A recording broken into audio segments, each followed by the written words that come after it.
Cleopatra was born in a royal family in Egypt, known as the Ptolemaic dynasty around early 69 BC.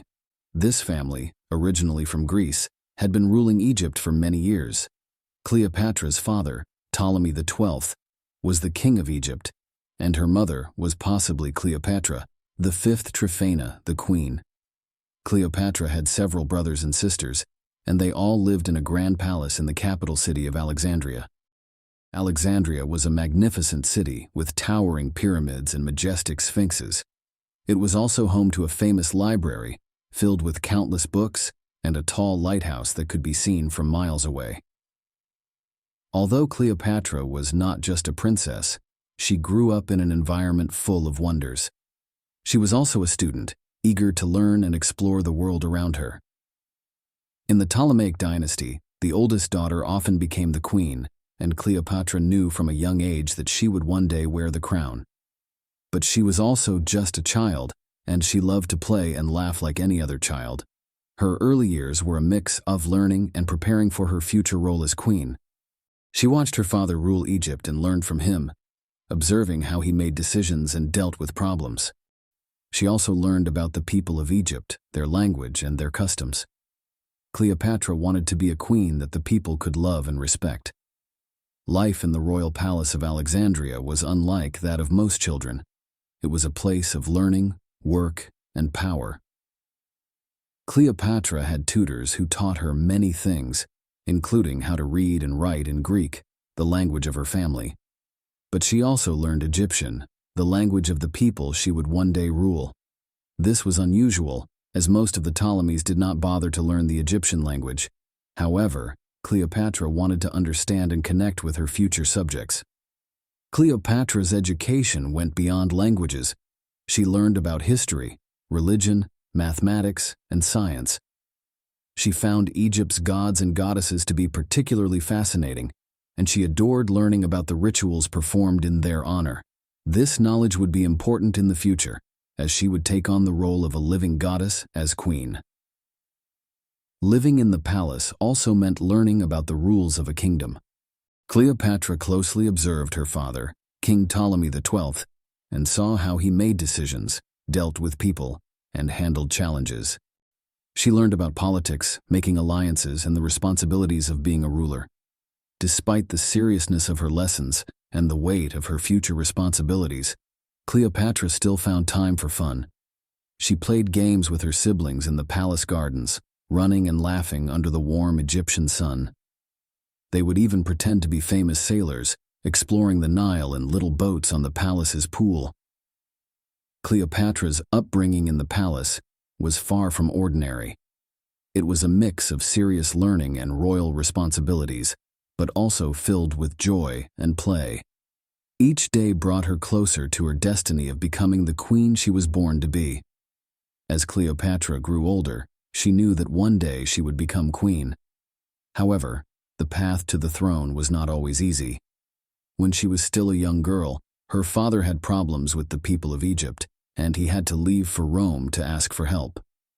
During his absence, Cleopatra's older sister, Berenice, became queen. But when their father returned with Roman soldiers, there was a fight, and Berenice and many others were killed. Cleopatra witnessed this tragic event, which deeply affected her. A few years later, when Cleopatra was 18, her father passed away, and it was time for her to become queen. However, she was not alone in ruling Egypt. She became queen alongside her younger brother, Ptolemy, who was only 10 years old. This was a tradition in their family, where a queen would always rule with a king, even if the king was her younger brother. Becoming queen was not an easy task for Cleopatra. She faced many challenges and opposition from those who wanted her younger brother to rule alone. However, Cleopatra was strong and smart. She used her knowledge and skills to make decisions and solve problems. She listened to the people and worked to address the issues they faced. Cleopatra showed everyone that she could be a good queen, despite her young age. However, being queen was not easy for Cleopatra. Egypt was facing many problems, such as a lack of food and unhappy people. Some people even wanted her brother to rule alone instead of her. But Cleopatra was determined to prove herself as a good queen. Cleopatra was a clever queen. She used her knowledge and skills to solve problems. She listened to the people of Egypt and tried to ensure there was enough food for everyone. She worked hard every day, despite the challenges she faced. Cleopatra also had successes during her early days as queen. She was the first in her family to learn the Egyptian language, which made the people of Egypt happy. They saw that she cared about them and their culture. Cleopatra also presented herself as the goddess Isis, which made the people love her even more. Being a queen was not just about work for Cleopatra. She also had some fun times. She lived in a beautiful palace, wore beautiful clothes, attended grand feasts, and met important people from other countries. She even had a ship with purple sails. Cleopatra faced the challenges of being a young queen with courage and celebrated her successes with joy. She learned from each day and became a better queen. She was becoming the queen Egypt needed. But being a queen was not just about living in a palace and wearing beautiful clothes. Cleopatra knew that to be a good queen, she had to be a good leader. To be a good leader, she had to understand politics. Politics is about making decisions for the country, solving problems, and ensuring the people are happy. Cleopatra was very good at politics. She was smart and knew how to make good decisions. One of the biggest problems Cleopatra faced was with her brother Ptolemy XIII. Some people wanted him to rule alone, which made it hard for Cleopatra to be queen. But she did not give up. She fought for her place on the throne. Cleopatra also had to deal with other countries, such as Rome. She knew it was good for Egypt to be friends with Rome, so she met with Julius Caesar, the leader of Rome. Cleopatra was brave and clever, and she went to him offering friendship instead of asking for help. This meeting was a big success, and Caesar helped her keep her throne. With his help, Cleopatra became the sole ruler of Egypt. As queen, Cleopatra knew it was important to connect with her people. She wanted to be more than just a ruler. She wanted to be an icon, a symbol of Egypt. Cleopatra learned the Egyptian language and used it to speak to her people, making them feel special. She also respected the Egyptian religion and often appeared as the goddess Isis in public ceremonies. By doing this, Cleopatra showed her people that she was not just their queen, but also their goddess. She built temples and monuments as symbols of her power and generosity. By leading religious rituals and traveling to various parts of Egypt, Cleopatra made sure her people could see her. Everywhere she went, she was met with cheers and smiles. The people of Egypt loved their queen. Cleopatra's efforts were successful, and she became an icon of Egypt. She connected with her people, respected their culture, and showed them love and kindness. In return, they gave her their love and respect. Cleopatra was a very brave and clever queen, and she knew that meeting a powerful leader from Rome named Julius Caesar could change her life and the future of Egypt. But Cleopatra had a problem. Her younger brother, Ptolemy XIII, wanted to take her throne and become the king of Egypt. He did not want Cleopatra to be queen. He made it very difficult for her to meet Caesar. But Cleopatra was not afraid. She came up with a plan to meet Caesar. She had herself wrapped in a beautiful carpet and was carried into Caesar's room. When the carpet was unrolled, there was Cleopatra looking beautiful and powerful. Caesar was surprised and impressed by her bravery and cleverness. From that moment on, Cleopatra and Caesar became friends. They spent a lot of time together, talking about many things. They talked about Egypt and Rome, power and politics, and even dreams and hopes. Cleopatra knew that being friends with Caesar could help her keep her throne and make Egypt friends with Rome. So she worked hard to make their friendship strong. But their friendship was not just about power and politics. They also fell in love with each other. They had a son together named Caesarion, which means Little Caesar. This made their alliance even stronger. Cleopatra was now not just a queen, but also a mother and a lover. Their alliance was very important for both Cleopatra and Caesar. It helped Cleopatra keep her throne and become the sole ruler of Egypt. It also gave Caesar control over Egypt, which was a rich and powerful country. With control over Egypt, Caesar became even more powerful in Rome. But their happy time together suddenly turned tragic when Caesar was assassinated. Some people in Rome were afraid that Caesar was becoming too powerful, so they planned to kill him. Cleopatra was heartbroken by his death. She lost her friend, her lover, and the father of her son. After Caesar's death, Cleopatra faced many challenges. She had to rule without Caesar's support and protect her son. She also had to deal with the chaos in Rome, but she did not give up. She was a strong and determined queen, ready to face any challenge that came her way. Cleopatra knew that she needed to find a new ally to help her keep her throne and protect her son.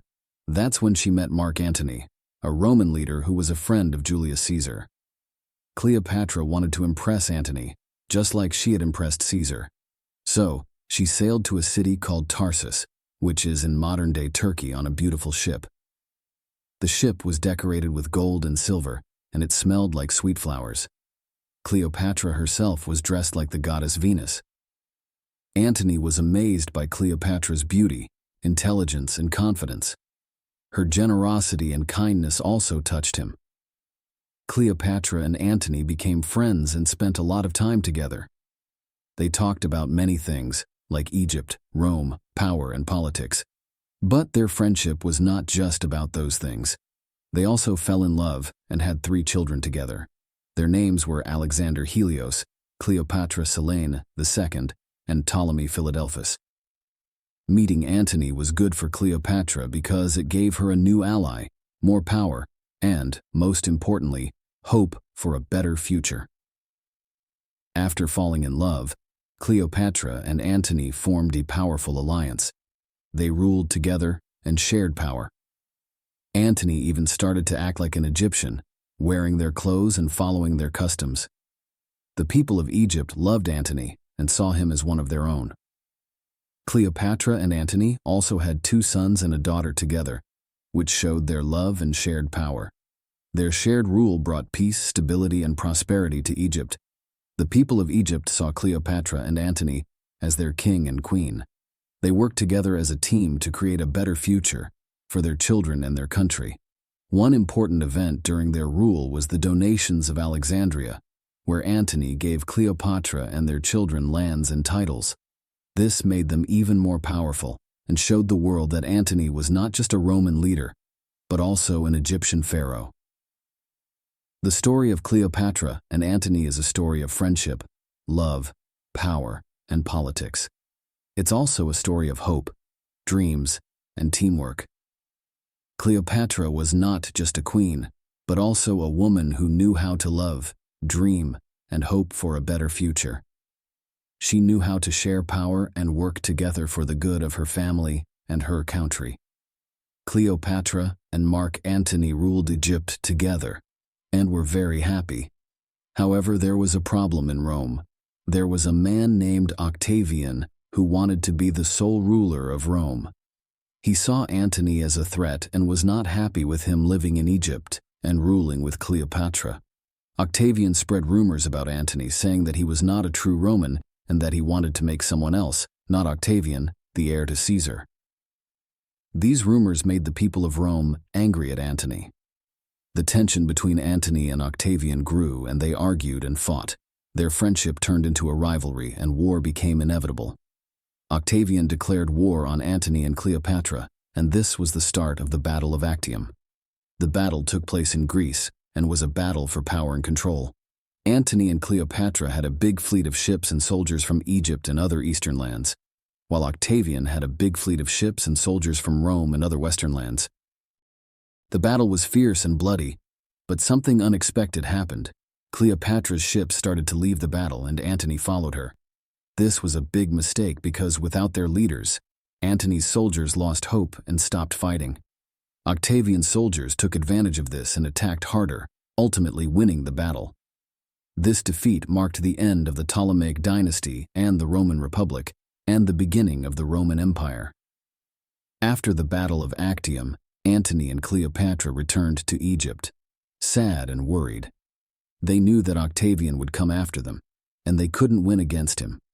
Egypt was in a difficult situation, with scared people, a weak economy, and scarce food. Octavian attacked Egypt, and although Antony tried to fight back, it was too late. Octavian's forces were too strong, and Antony realized he couldn't win. One day, Antony received the devastating false news that Cleopatra had died. He was heartbroken. He loved her deeply and couldn't imagine life without her. In his grief, Antony made a drastic decision. He chose to take his own life. He fell on his sword, with thoughts of Cleopatra in his heart. Although his end was tragic, he died with honor and on his own terms. When Cleopatra heard about Antony's death, she was heartbroken and scared. She didn't want to become a prisoner of Octavian. Cleopatra came up with a plan. She decided to end her life. Legend has it that she had a poisonous snake brought to her in a basket of figs. She let the snake bite her, and the venom quickly took effect. When Octavian's soldiers found her, she was already gone, dressed in her royal robes, looking majestic even in death. This event marked the end of the Ptolemaic dynasty in independent Egypt. Egypt became a province of Rome, and Octavian became the first emperor of Rome, changing his name to Augustus. The aftermath of the Battle of Actium was a story of loss and tragedy. It marked the end of a dynasty and the beginning of a new era. However, it also showed Cleopatra's courage and dignity. She faced her fate with bravery and grace, not just as a queen, but as a strong woman. Cleopatra was not just a queen. She was a skilled diplomat, a loving mother, and a symbol of resistance. She was intelligent and could speak multiple languages, which helped her connect with different people and cultures. Her relationships with Julius Caesar and Mark Antony were not only romantic, but also political, helping her maintain power and protect her kingdom. Cleopatra's death was a tragic end to her rule, but it was also a powerful statement. She chose to die with dignity rather than be captured. This decision showcased her strength, courage, and commitment to her people and her kingdom. Cleopatra's legacy extends beyond Egypt. She is a symbol of female power, resistance, and independence. Her life and rule have inspired countless books, movies, and artworks, captivating people around the world.